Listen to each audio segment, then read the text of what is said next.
the morning continues. Thank you for joining us and still being here with us. Our guest is Dan Rafael. He's been here for more than a decade. Your ESPN boxing writer, aficionado. We gave actually Teddy Atlas the Oracle title yesterday, so I can't give that. Are you sure? You can have it. Okay, all right. So listen, obviously you've been covering Manny and Floyd for years. A long time. You've been talking about this. We always look to your articles to see what you have to say. You always have really good insight. But let's talk about the fight week here in Vegas. What's your perspective on what you're seeing? How's it all laying out to you?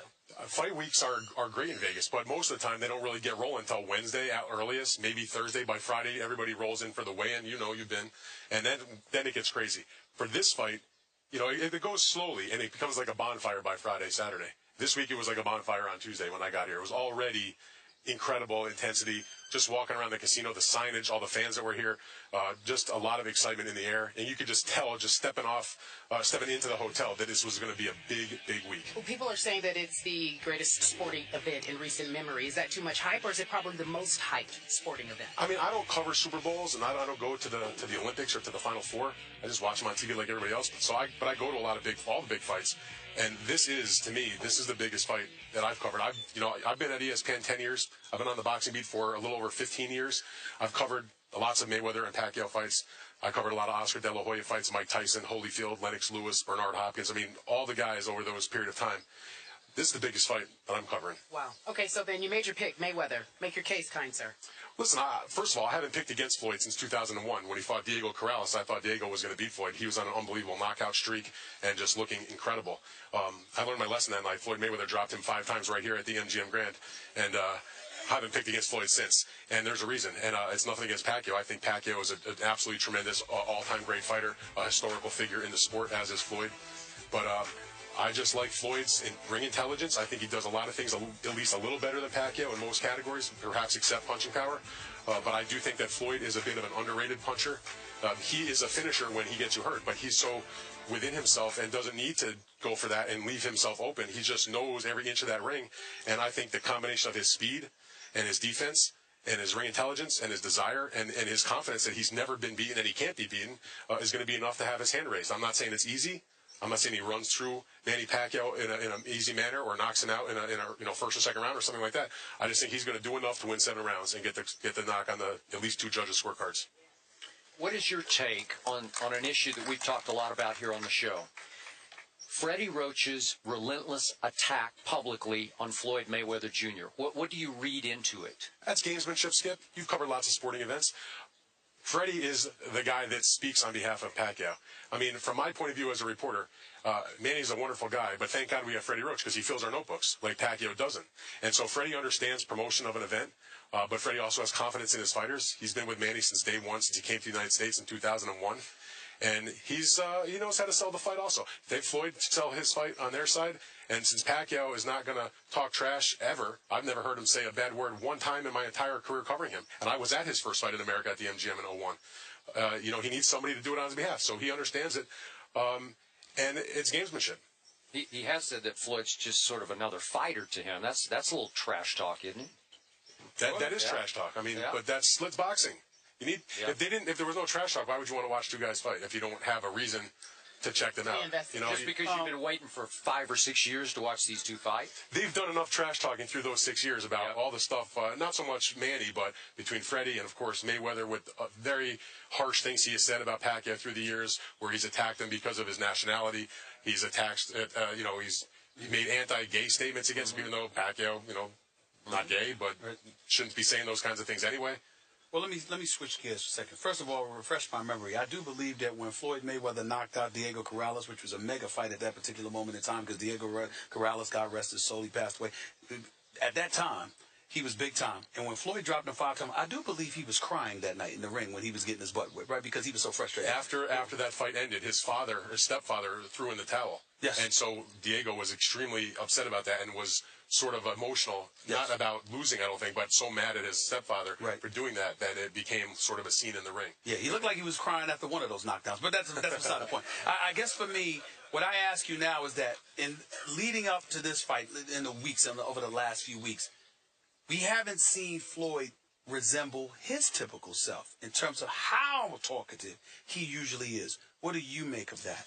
I think that when it comes fight week, a lot of times Floyd, during the course of the fight week, a lot of times he shuts things down as far as what he says. So I don't have noticed any difference. To me, it's been the same.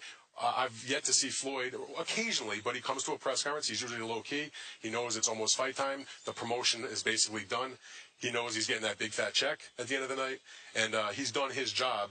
And he spends his press conference time or his time sitting with the press in the private sessions, talking about his family, talking about his children, talking about how he just wants everybody to enjoy the fight. From what you know of Floyd, how badly does he want to win this particular fight compared to other fights? No, this is the one. I mean, he has said, he tries to downplay. He says, at one point he said it's another fight, but there have been other times where he says, I've never wanted to win another fight more than this one. Right. And that's the truth. I mean, you can say that maybe he's doing things for show at other times. And I think both fighters, both trainers, both promoters, if they say anything other than this is the biggest fight of our life and we want to win this more than any other fight we've ever been associated with in the history of our careers with these two fighters, they're lying. This is the big one. This is the legacy fight, period. No matter what they think, it's what the public thinks. It's what guys like us think. This is the legacy fight, period. Your view of Pacquiao's demeanor so far at the two media sessions we've had here in Las Vegas? Manny is Manny. I mean, he's always loose. Jovial almost. He came into our media session on Tuesday morning. He had done his fan rally and had a good time. A lot of Filipino fans were there. And he came in and he was sort of joking around with a lot of the media. He came in holding a camera. And he sat down in his seat and he pointed out like he was taking pictures of us when usually it's obviously the other way around. So he was loose. He was joking around. He had a great crack. One of the reporters asked him, they're selling a T-shirt among the gazillions of T-shirts they're just selling at the merchandise store. And it's a picture of Floyd Mayweather superimposed over a Filipino flag. And some people took that as being disrespectful to the Filipino people and to their country and to their flag.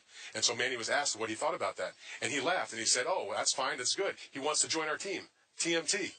The Manny team. The Manny team. So Dan Rafel, ladies and gentlemen, he calls it the legacy fight. It's been a pleasure to have you here. Thank you so much. Good job. Very good job. When we come back, it's Kerry's Court.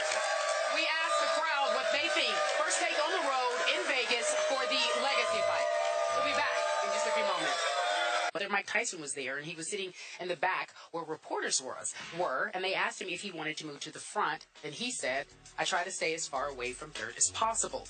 He was then asked about Mayweather being better than Muhammad Ali. His words, Mayweather's words, he writes, the guy is going around saying he is better than Ali. I don't want to hear that expletive.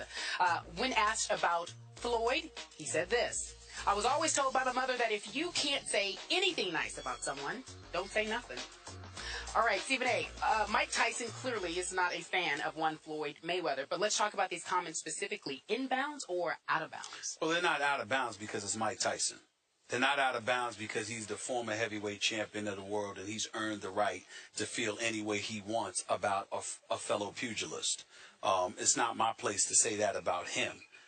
And not only that, in defense of Mike Tyson in this regard, there are plenty of people who have befriended Floyd over the years that found themselves having a problem with Floyd later on. 50 Cent was one of them. He'll be on the show tomorrow, even though I don't know what the situation is. I think they've made up, but at one time it wasn't that way. So from what I'm told, Mike Tyson and Floyd Mayweather have had their outs. But I don't know.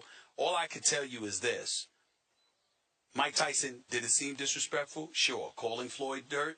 Obviously disrespectful, because Floyd can turn around and easily say something like that about Mike Tyson, okay? But the flip side to it is that you find a lot of boxers that would be absolutely appalled for anybody saying that they were better than Muhammad Ali, because a lot of fighters, even in this day and age, believe they are where they are today because of the sacrifices Muhammad Ali was willing to make. That could be where this is emanating from. I don't know. I haven't spoken to Tyson about it, but I didn't find it as out of bounds as everybody might perceive it to be. I'm with you about the Ali remark. When I believe Floyd said it to you in the All Access. Yes, he did. I said it wasn't just disrespectful to Muhammad Ali. It was blasphemous, because this man is on the highest pedestal to me in the history of sports. He was the greatest in every way, shape, and form to me. And so when you go to that level of disrespect, it goes into blasphemy, and I get where Tyson would be offended by that. The rest of it, I don't know what their personal beef is, because obviously when Mike Tyson was heavyweight champ, he wasn't exactly a role model himself. Exactly. So I don't know where the dirt came from. The other part to it, though, is this. Floyd specifically said on the All Access, he didn't mean any disrespect. He just he refuses to be brainwashed into believing Sugar Ray Robinson or anybody is better than him. So that's how he feels. He doesn't believe he's being disrespectful because he's not saying Ali wasn't great. Yeah. He's just saying, I'm the greatest. Ladies and gentlemen, we'll be here tomorrow. Again, our guest will be 50 Cent, as well as Jimmy Fox. Please join us. First Take is on the road in Vegas. We want to thank you guys so much. Thank you, thank you, thank you. I think we have some veterans in the audience. Thank you guys so much for coming. We'll see you tomorrow, 10 a.m. Eastern, 7 Pacific, right here on ESPN2. Have a great day, everyone.